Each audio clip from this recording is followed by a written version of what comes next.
التي عقدت المركز اعتبارا من 15/2/2016 حيث شملت مواد التدريب على الدخال القريب والاشتراك اقتحام متوقع بشي لغاية 2016 سنة كان في الجيرو كلا أي كل لودين وحي تدريبات يكون وعدي لغاية كذا يجيبين يسار بوكسيجا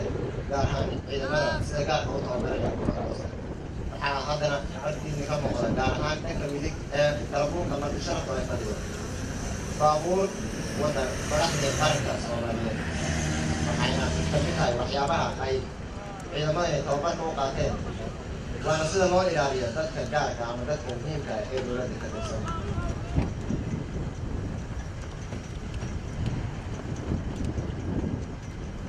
وإذا ما بينعكس درجات ديارية توقع كود مرة مسترية ديار ما هو حي هبين من نقطة ومرة تلقوا ذي بطول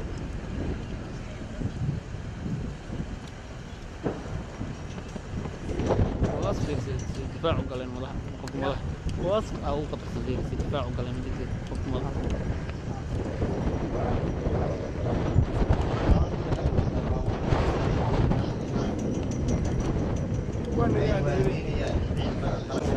والسلام عليكم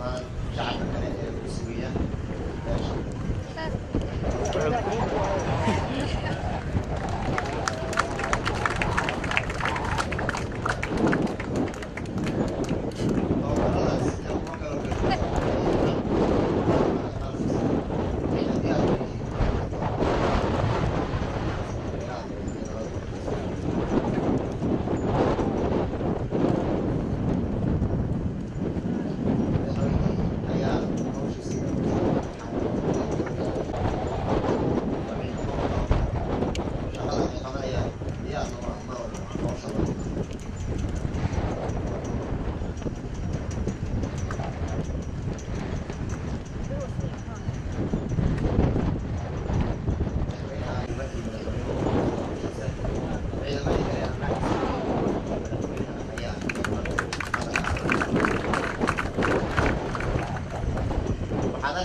baabuurtii madaxda waday oo dhaqaaqday waxaad arkaysaan kooxaha ka tirsan argagixisada oo isku dayay inay dhibaato u geystaan madaxweynaha iyo wafdigii la socday waxaad arkaysaan baabuurkii madaxweynuhu la socday oo ka badbaaday argagixisadina waxay isku dayeen inay waxyeeleeyaan baabuurtii kale ee madaxda qaranka ay la socday argagixisada ayaa saxaafin xoog leh kala kulantay ilaaladii madaxweynaha xaaladiisaan kooxiyeen argagixisada oo isku diyaarinaya inay ku dhuntaan guri si ay uga badbaadaan qabashada iyo in gacanta lagu soo dhigo ciidamada xoogga dalka Soomaaliyeed gaar ahaan ciidamada sida gaarka u tababaran xaaladaysaan laba baabuur oo saaran yihiin ciidamada qaranka oo u soo dhacday goobtii wax ka dhaceen hal mar ayay wada degeen iyagoo koox kooxa waxayna isku diyaarinayaan inay gacanta ku soo dhigaan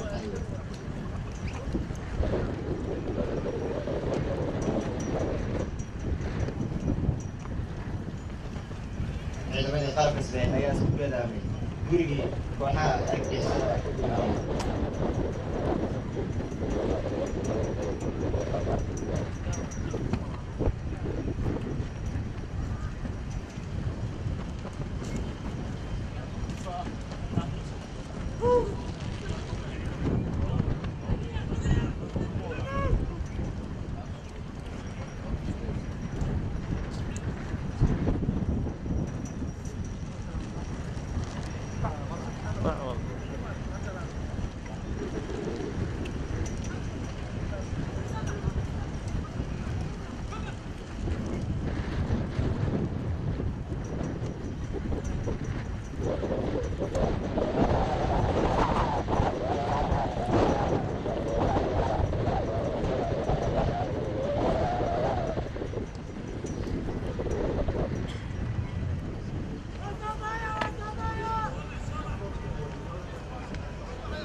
dee kooxihii isku dayay inay waxyeelayaan madaxda qaranka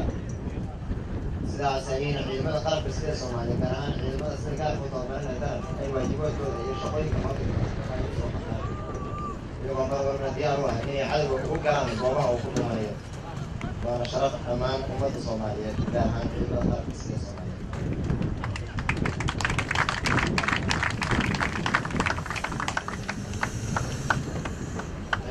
ayaa waajibaadkoodii kala sii dhamaysanaya kadib markii ay gacanta ku saariyeen oo maanta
kaalinta labaad galay double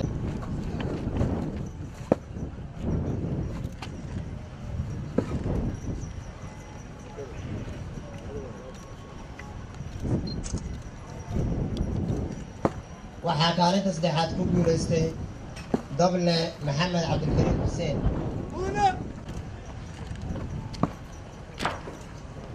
waxaa iyadana abaalmarin la guddoonsiinayaa saraakiishii iyo macallimiintii loo gartay inay ahaayeen macallimiintii waqtiga badan ku bixiyey tababarkani inuu qabsoomo waxaanan u yeeraynaa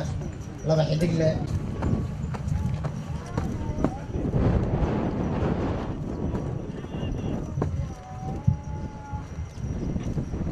saraakiil ku-xigeenada iyaguna hawsha wanaagsan qabtay ee maanta la abaalmarinayo waa saddex alif leh Cabdalla Cali Wardheere Xasan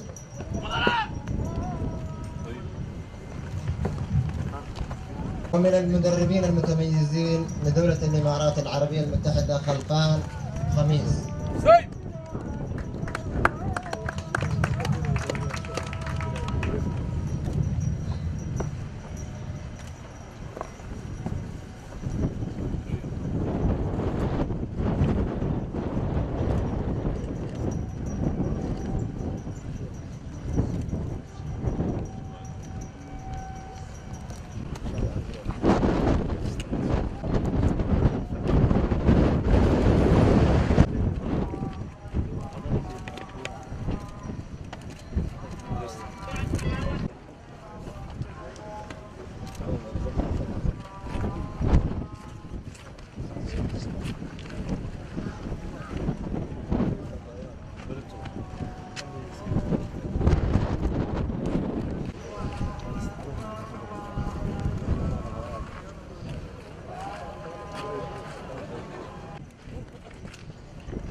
waxaan halkan runtii aad iyo aad rabaa inaan ugu mahadceliyo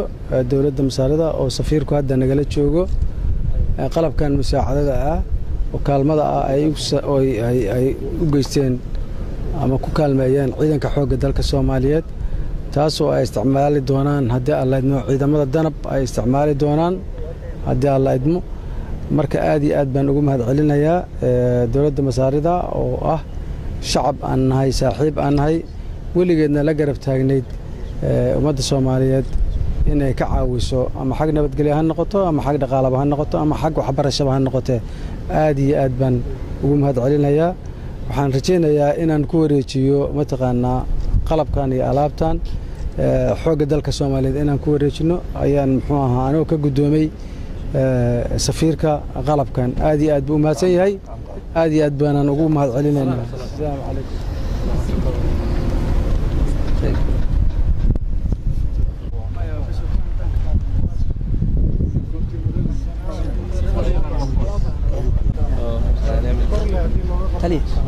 انت